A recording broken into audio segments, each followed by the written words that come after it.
The islands of Japan, in the final decades of the 12th century, were beautiful and burning, not with fire, not yet, but with the slow, invisible combustion of a civilization consuming itself from within, a nation whose surface elegance, whose silk and ceremony and the exquisite refinement of its imperial court, concealed beneath it a political order fracturing along fault lines that had been building for generations.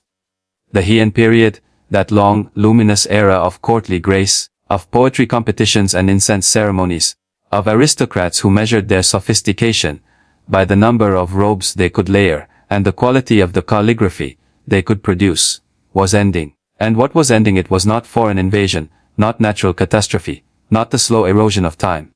What was ending it was blood.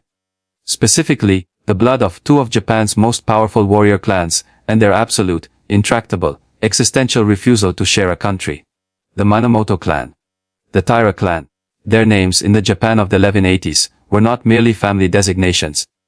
They were political identities, tribal allegiances, the organizing principles of loyalty and enmity that divided the archipelago as cleanly as a blade divides flesh. For decades, the two clans had maneuvered against each other in the corridors of the imperial court in Kyoto, that city of incandescent refinement, of painted screens and moonlit gardens and poetry that could express in 31 syllables the entire weight of human longing. They had competed for influence over emperors whose actual political power had contracted, across the centuries, to near irrelevance, leaving the real governance of Japan to the warrior aristocracies, whose military capability, the imperial institution needed, and increasingly could not control. The Taira had won the first round. In 1160, following the Heiji rebellion, the Taira clan under Taira no Kiyomori had crushed the Minamoto, and established the dominance over the imperial court that seemed, for a moment, permanent. The Minamoto leaders were killed. Their heirs, children and young men who might have grown into future challengers, were sent into exile rather than executed. A decision that the Taira would come to understand, too late, as the decisive error of their supremacy. You do not leave your enemies' sons alive in a country this small. In the mountain provinces of the east, in the rugged, cold, unlovely highlands of Shinano and Kai and the Kanto region, far from the perfumed elegance of Kyoto, the exiled Minamoto heirs grew up. They grew up hard. They grew up knowing what had been taken from their families, what the Taira had done, what restoration would require. They grew up learning to fight. Not with the courtly elegance of Kyoto's warrior aristocracy, but with the brutal effectiveness of men who understood that their survival depended on it. They absorbed the fighting traditions of the eastern provinces, traditions of horsemanship and archery and close quarters combat that the warrior culture of provincial Japan had refined over generations of local conflict. They trained. They waited. And they built the networks of loyalty and obligation that would, when the moment arrived, become the military machine of the Genpei War. The Genpei War began in 1180. A prince of the imperial family, Go Shirakawa's son Prince Mokihito, issued a call to arms against the Taira, urging the scattered Minamoto and their allies to rise. The call was a spark thrown into fuel that had been accumulating for 20 years. The eastern provinces rose. The Minamoto clan, led by men who had spent their exile transforming personal grievance into military capability, took the field.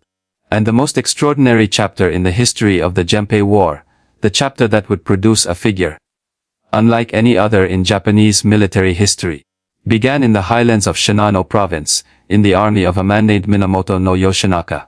It was in Yoshinaka's army, among the roughness and the cold, and the absolute seriousness of men preparing for a war they understood might kill them, that a warrior emerged who would, in the centuries to come, become one of the most debated, most celebrated, most mythologized figures in Japanese cultural memory.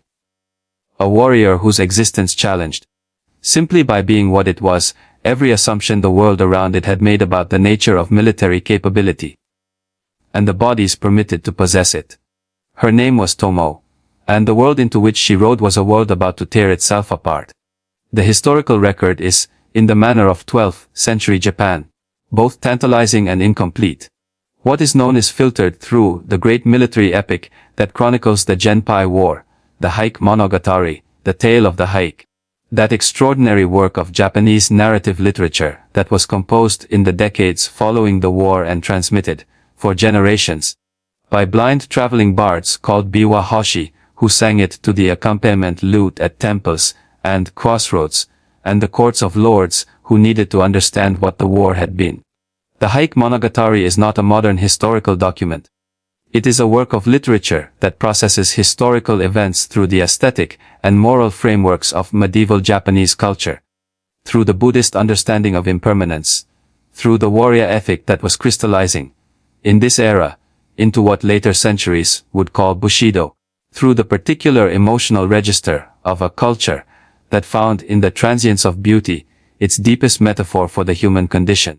It is not always reliable in its particulars. It is, in its essential portrait of the people it describes, irreplaceable. What the Heike Monogatari tells us about Tomo, and what subsequent Japanese literary and artistic tradition has elaborated, contested, and transformed across 8 centuries, is this: she was extraordinary. Not in the vague, honorific sense that literary tradition applies to figures it wishes to elevate. In the specific, demonstrable, military sense that the text provides with concrete detail. She was, the text states plainly, a warrior without equal among the forces of Minamoto no Yoshinaka, a remarkably strong archer, and as a swordswoman she was a warrior worth 1,000, ready to confront a demon or a god, mounted or on foot. These are not the phrases of courtesy. They are the phrases of military assessment. She was almost certainly born in Shinano province, that mountainous, cold, internally complicated region of central Honshu, whose warrior traditions were harder and less courtly than those of the provinces closer to Kyoto. The precise date of her birth is not recorded with the precision that later centuries would apply to historical records. She was likely born sometime in the 1150s or 1160s, which would have made her a young woman in the years immediately preceding the war's outbreak. The circumstances of her birth are likewise a matter of historical inference rather than documentation, but the connections are suggestive and consistent. Her father, or the man most commonly identified as her father in the tradition, was Nakara no Kanito, a warrior of middling noble rank, a retainer connected to the Minamoto through the networks of obligation and loyalty that defined provincial warrior society. Kanito was, by the evidence of his children's careers, a man who understood that military capability was the only currency that mattered in the world he inhabited. And he appears to have transmitted that understanding without regard to the conventional restrictions that governed what kind of body was permitted to develop it. The household of Nakahara no Kaneto produced warriors. It produced most famously Amai no Kaniera, Tomo's brother, or possibly stepbrother, a warrior whose reputation in the Hike Monogatari is extraordinary, whose loyalty to Yoshinaka is described as the absolute, self-annihilating devotion that the warrior epic considers its highest value, and whose death in the final battle of Yoshinaka's story is one of the text's most shattering moments. The same household that produced Kanihira produced Tomo, the same training, the same expectations, the same understanding that the world of the eastern warrior provinces required of its people a physical and psychological capability that no conventional gender distinction could be permitted to interrupt. The training of a warrior in 12th century Japan was not a curriculum in the modern sense. It was a life. It was the horse ridden from childhood, until the horse and the rider became a single entity whose movement across uneven ground was instinctive rather than calculated. It was the bow, the great asymmetrical Japanese longbow, the yumi, whose draw required not merely physical strength, but the particular, trained into the body strength of years of practice, and whose accuracy at range was the defining military skill of an era in which battles often began with archery exchanges before closing to sword range. It was the sword, the tachi of the period, longer and more curved than the later katana, worn edge downward from the belt, drawn in the specific way that mounted combat required. And it was, beneath and around all of this, the psychological formation of a warrior, the capacity to function under the specific terror of combat, to make decisions when the mind is overwhelmed with fear and noise and the immediate, visceral proximity of death. Tomo learned all of it. The record, fragmentary, literary debated is nonetheless consistent on this point. She did not learn it as an exception to the rules of her world. She learned it as a daughter of a warrior household in the eastern provinces. In a culture where the practical demands of a dangerous world could, in the right circumstances, override the theoretical restrictions that the same culture maintained. The eastern warrior provinces were not Kyoto. They were not places where the distinction between male and female military capability was enforced with the rigor that the courtly tradition prescribed, because the courtly tradition's prescriptions were the luxury of a world that could afford to maintain them. In the mountains of Shinano, in the household of Nakahara no Kanito, capability was what mattered. And Tomo had it. She also had a relationship with Yoshinaka that the tradition describes, with varying degrees of explicitness and varying interpretations, as more than the relationship between a commander and a retainer. The Heike Monogatari calls her his suma, a word that can mean wife, concubine or intimate female companion, and whose exact meaning in this context has been a subject of scholarly discussion for centuries. What is clear is that the connection between Tomo and Yoshinaka was personal as well as military. That she was not merely a warrior in his army, but a figure whose presence in his life was intimate and whose loyalty was absolute. Whether that relationship was formalized marriage or something more ambiguous by the conventions of the time, its emotional reality, the bond between two people who had grown up in the same provincial world, who had trained together and fought together and who were now riding together toward the most dangerous moment either of them had ever faced, is not in question. She was a warrior, she was a woman. In the 12th century in the highlands of Shinano, those two facts coexisted in her body with a completeness that her world did not fully know how to accommodate, and that the subsequent 8 centuries of Japanese cultural memory have never stopped arguing about, celebrating, questioning, and transforming into art. The army of Minamoto no Yoshinaka was not, in the early stages of the Genpei War, the dominant force in the Minamoto coalition. That distinction belonged, in the war's opening phase, to the forces of Minamoto no Yoritomo, Yoshika's cousin, operating from his base in the Kanto region in the east. Building with methodical political intelligence, the military and administrative infrastructure that would eventually become the Kamakura shogunate. Yoritomo was the senior Minamoto claimant, the man whose strategic vision was most fully developed. The political architect whose goal was not merely the defeat of the Taira, but the permanent restructuring of Japanese governance in favor of the warrior class. He was also, from Yoshinaka's perspective, a rival, a cousin whose claims were legitimate and whose power was growing and who represented, in the long term, a constraint on what Yoshinaka could achieve even if they were nominally fighting on the same side. Yoshinaka's campaign began not in the southeast, but in the north and center, in Shinano, in the mountain passes and river valleys of the provinces he knew, among the warriors whose loyalty he had built through years of provincial alliance making. His military strategy in the early phase of the war was shaped by the terrain. He operated in a strategy of mobility, of using the mountain country's complexity to avoid the kind of set peace engagement that a numerically superior enemy could win through mass, of fighting in conditions where his men's superior knowledge of the ground could compensate for disadvantages in numbers or equipment. It was in this phase that Tomo first demonstrated, in the field rather than in training, the military capability that the Heike Monogatari would later describe. The early campaigns in Shinano province were not the great set peace battles that later phases of the Genpei War would produce.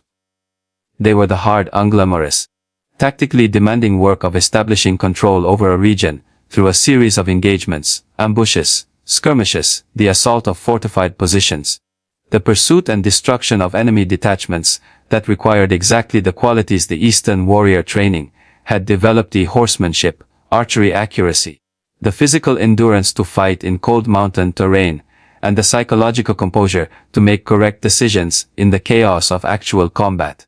Tomo fought in these campaigns.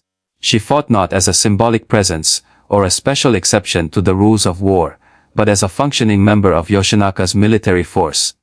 A mounted archer and swordwoman who participated in the engagements that established the army's control over Shinano and began its movement outward toward the larger theaters of the war. The record does not give us the specific battles of this period with the narrative detail that later engagements would receive. But the trajectory is clear. Tomo fought, she survived, and she established among Yoshinaka's warriors the reputation that the Heike Monogatari would later crystallize in its famous characterization. What does it mean to establish a reputation as a warrior among warriors in 12th century Japan? It means that the men around you, men who have grown up in the warrior culture, who have been trained in it from childhood, who carry its values and its judgments about what physical and psychological capability looks like, have assessed what you can do and decided that it meets their standard. Reputation in the warrior world of the Genpei War was not given. It was demonstrated. It was accumulated in specific moments. The arrow released at the right instant from the back of a moving close. The sword drawn in the close. Terrifying proximity of someone trying to kill you. The decision made under pressure that the man who made it would not have made. Tomo accumulated that reputation. The men around her saw it. And they told the story. Her skill with the bow was, by every account, extraordinary. The Japanese Yumi, that great asymmetrical bow, a drawn to the ear, releasing arrows with a force and accuracy that could penetrate armor at combat range, was the primary weapon of the mounted warrior in this period, and its mastery required years of specific physical development. The draw strength required was not the general strength of a fit person, but the particular, asymmetric strength of a body that had spent years building it. Tomo had spent years building it.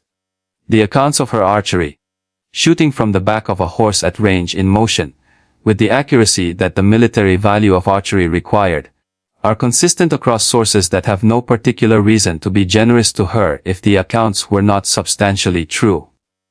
Her horsemanship matched it.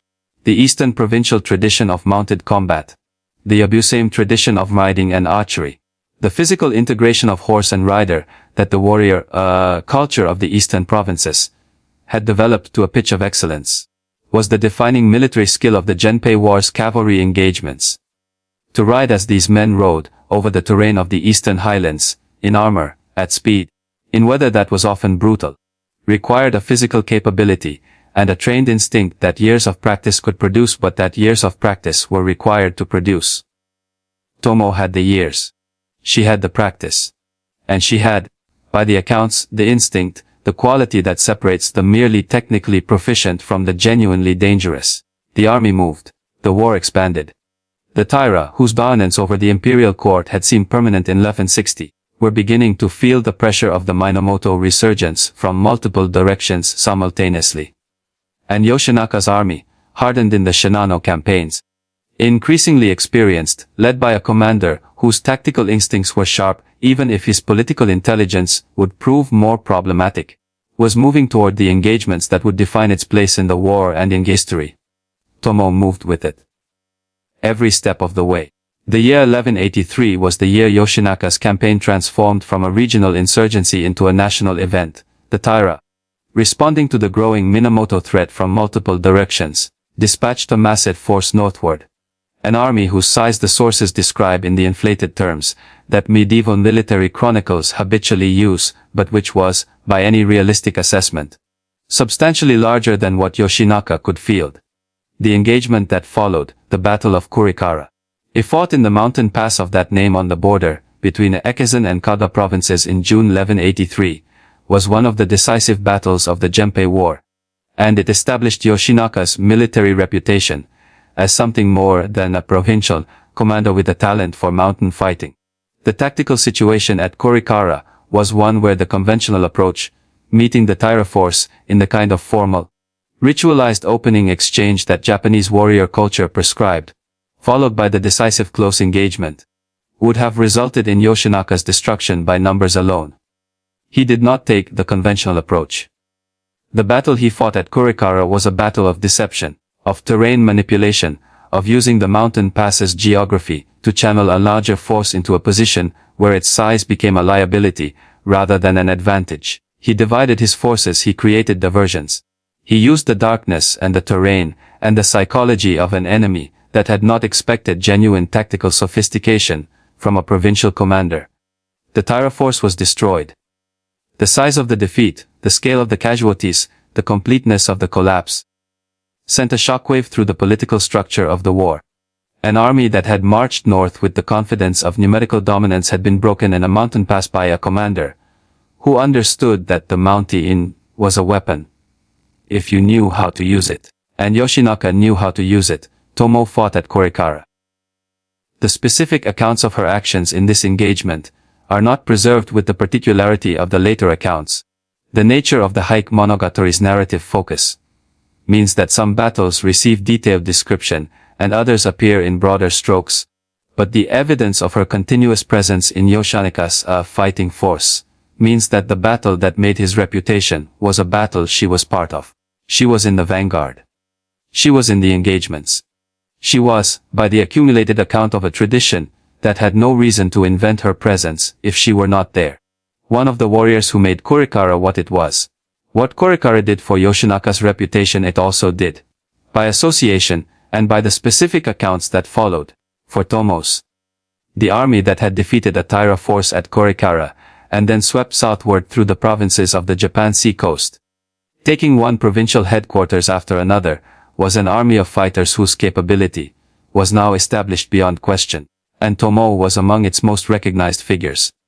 The word spread the way military reputation spreads, through the accounts of men who had fought alongside her and against her, through the stories that survivors of engagements told when they returned to their lords, through the gradual accumulation of specific moments that the storytelling tradition would eventually distill into the portrait that the Haik Monogatari preserved.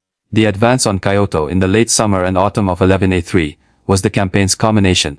The Taira, their position in the capital increasingly untenable as Yoshinaka's army approached from the north, made a decision that the Haik Monogatari treats as one of the great tragic moments of the era. They took the child emperor Antoku and the imperial regalia, the sacred mirror, the sacred jewel, the sacred sword that were the physical embodiment of imperial legitimacy, and fled Kyoto for the west, abandoning the capital that had been the center of Japanese political and cultural life for 4 centuries.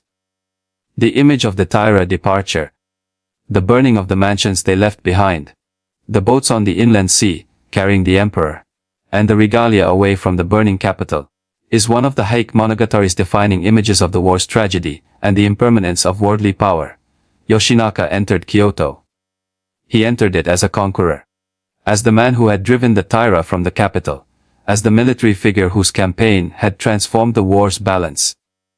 He entered it with his army, including Tomo, riding in the force that took possession of Ippan's ancient capital. The provincial warrior from Shinano, trained in mountain fighting and Eastern battle traditions, was now in the courtly center of Japanese civilization. The contrast between what he was and where he was would shape everything that followed. Kyoto in 1183 was the most complicated prize in Japan. To hold it was not merely a military problem. It was a political and cultural problem of extraordinary delicacy. A problem that required the skills of a courtier as much as a commander, the ability to navigate the intricate, centuries-old protocols of imperial governance, the capacity to present a provincial warrior force as a legitimate authority rather than an occupying army. These were not the skills that Yoshinaka's training had developed. He had been formed in the eastern provinces, in the warrior culture of mountain fighting and direct action, in a world where the protocols of the Kyoto court were abstractions without practical relevance. Now he was inside the court, and the court's protocols were not abstractions. They were the daily reality of maintaining political legitimacy in the most politically sensitive environment in Japan. He struggled. The Haik Monogatari is, in its portrait of Yoshinaka in Kyoto, not entirely kind. It records the culture shock, the political missteps, the inability to translate military capability into political authority with the smoothness that the situation demanded. His troops, accustomed to the roughness of Eastern provincial campaigning, were not natural inhabitants of the capital's refined spaces. Incidents occurred. The relationship with the retired Emperor Go, Shirakawa, the most important political figure in Kyoto, the man whose support or opposition would determine whether Yoshinaka's position was legitimate or merely military, was complicated and deteriorating. But it was during this period, the period of Yoshinaka's maximum territorial power, before the political contradictions of his position had produced their fatal consequences, that Tomo's reputation reached what might be called its operational peak. The Haik Monogatari's famous description of her is placed in this period, and it is worth attending to with care. Tomo was especially beautiful, with white skin, long hair and charming features. She was also a remarkably strong archer, And as a swordswoman she was a warrior worth 1,000, ready to confront a demon or a god, mounted or on foot. She handled unbroken horses with superb skill, she rode unscathed down perilous descents. Whenever a battle was imminent, Yoshinaka sent her out as his first captain, equipped with strong armor, an oversized sword, and a mighty bow. And she performed more deeds of valor than any of his other warriors. The phrase that carries the most weight is the last one. Not that she was remarkable. Not that she was exceptional for a woman. That she performed more deeds of valor than any of his other warriors, male, trained from birth, culturally formed and socially supported in their military identities. She outperformed them. In the assessments of the people who were there, who saw what she did, and measured it against what the other warriors in the same army did, she was the best. This description, placed where it is in the narrative, functions as a characterization that the text has been building toward since Tomo's first appearance. An accounting of what she was at the moment before the crisis that would test everything. The Heike Monogatari is a text that understands literary structure with great sophistication. And the fullness of this portrait is not accidental. It is placed here, at the height of Yoshinaka's power and Tomo's military career, so that what follows, the unraveling, the crisis, the final battle, falls against a fully established baseline of who she was. She was also, in this period, a figure of political as well as military significance. The relationship between Tomo and Yoshinaka was not merely that of commander and warrior. The intimacy the tradition describes, the Summa relationship, whatever its precise legal or social character, meant that she was present in the discussions that shaped his decisions, that her judgment and her voice had access to his thinking in ways that the formal military hierarchy could not fully account for. In a court environment where Yoshinaka was politically isolated, and where his judgment was increasingly compromised by the pressures he was not equipped to manage, Tomo's presence as someone who understood him and whose nullity was absolute was not a trivial thing.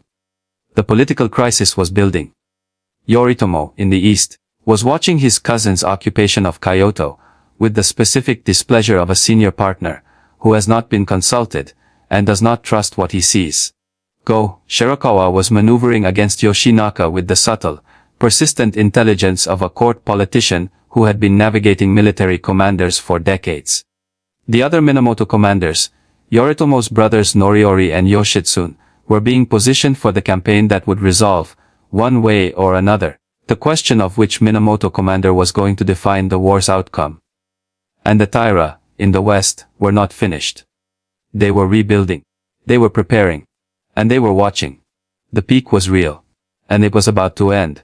The crisis, when it came from both directions simultaneously. The double betrayal of a man who had won the military campaign and lost the political one. Go Shirakawa, in the winter of 1183-1184, issued an imperial decree against Yoshinaka, the retired emperor, using the political weapon that Japanese governance had refined over centuries. The withdrawal of legitimacy from a military commander who had become inconvenient. The decree did not need to be backed by Go Shirakawa's own military force, which was negligible. It needed only to signal to Yoshinaka's enemies that the court wanted him removed. The signal was received.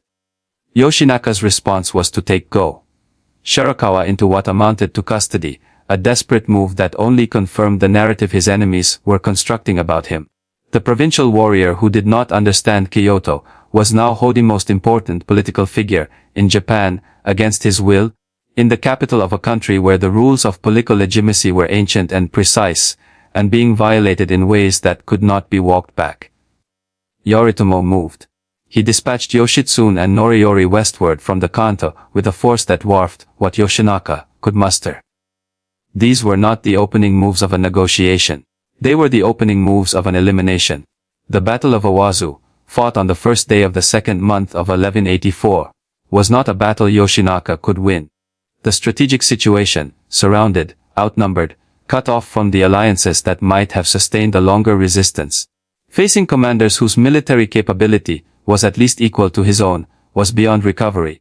What it could be was a last engagement of such intensity, of such adherence to the warrior codes, demands that its memory would outlast the defeat itself.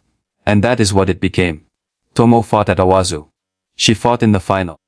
Desperate engagement of a battle that was already lost in its strategic dimensions, but that was not, for the warriors engaged in it, merely a matter of strategy. It was a matter of identity, the warrior's obligation to fight with everything available until fighting was no longer possible, to demonstrate in the final moments the quality that the entire life had been built to produce.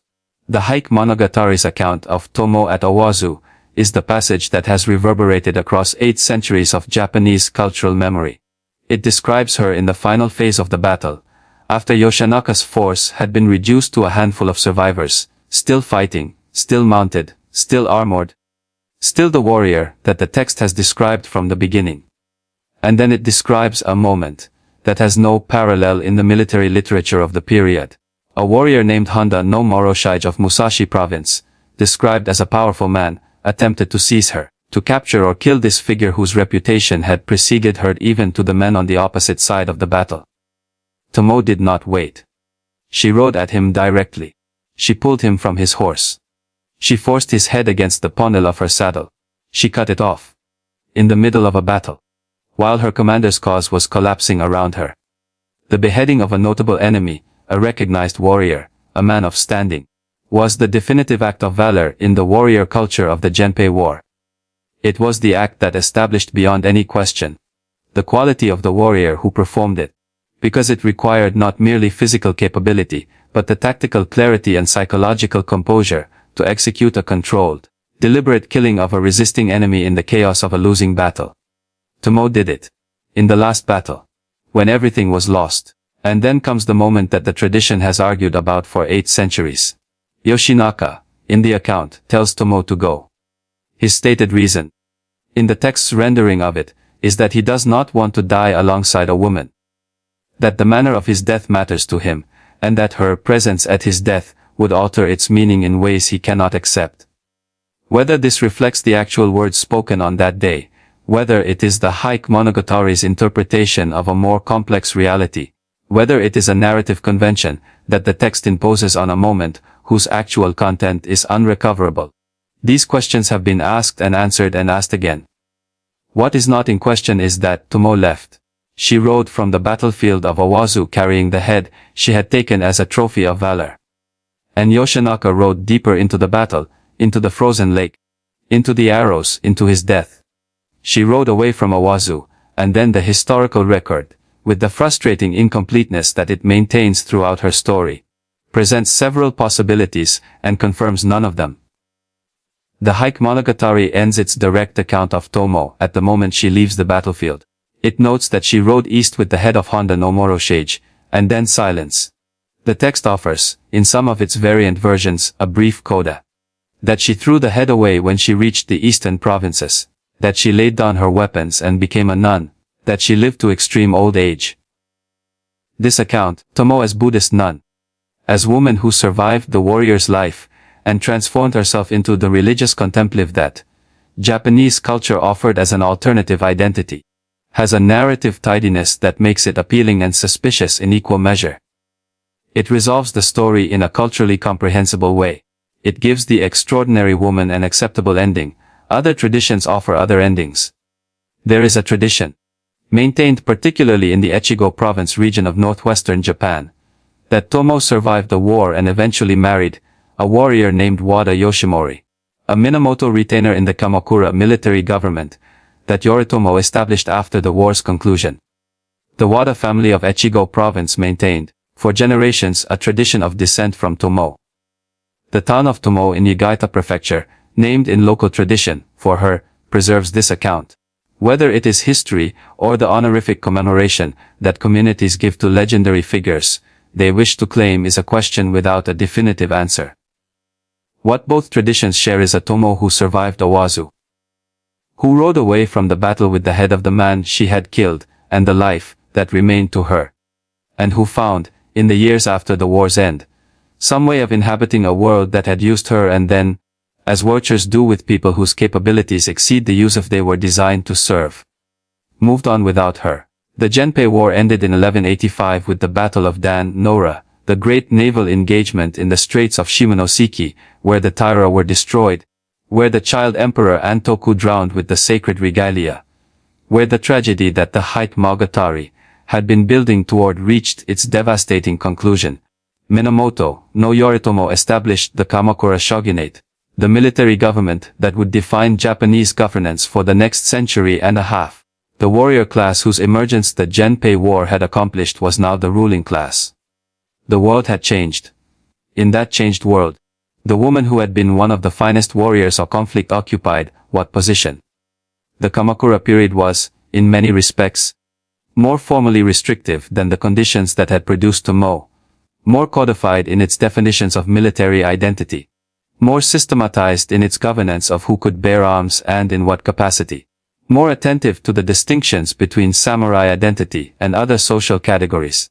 The flexibility of the Eastern provincial warrior culture that had allowed Tomo to exist was not abolished by the Kamakura system, but it was increasingly formalized in ways that made the exception she represented harder to sustain as a living practice rather than a historical memory. The Ama tradition, the female Buddhist clergy, was, in this world, the most honored path available to a woman whose previous life had been extraordinary and whose extraordinary life the world had moved past. If Tomo became a nun, she was not disappearing. She was transforming, taking the same intensity of commitment that she had brought the warrior's life and the war acting into lie in the contemplative tradition that Buddhist Japan offered as its alternative to the impermanence of worldly achievement.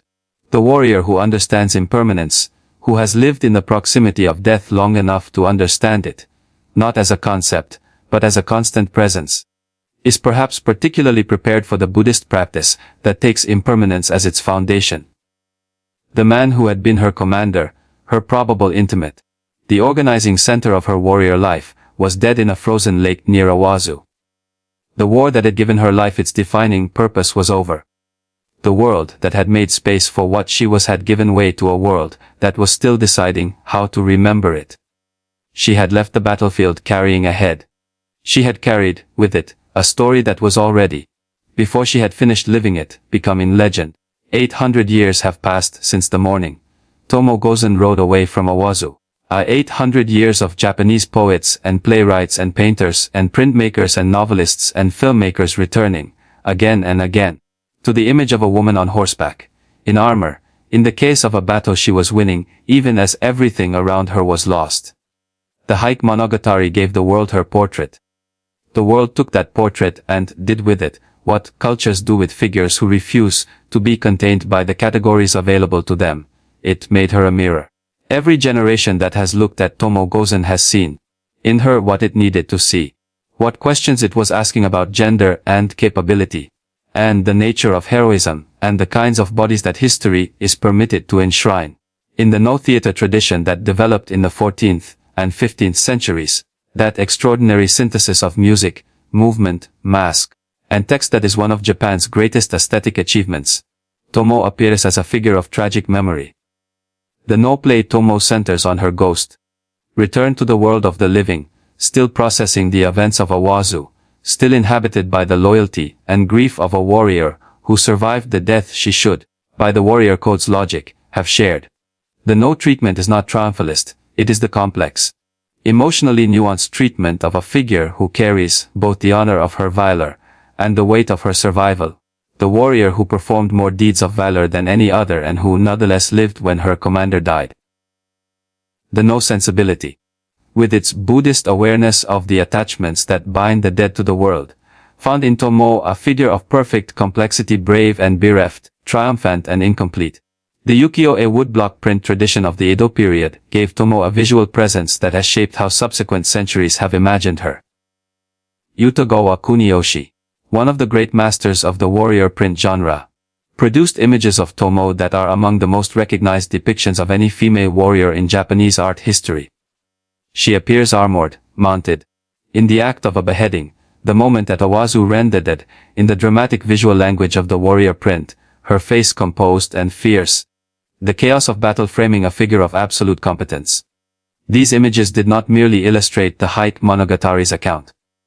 They amplified it, gave it a visual grammar that the literary account alone could not produce, distributed it across the popular culture of Edo Japan in a form accessible to people who had never read the epic text.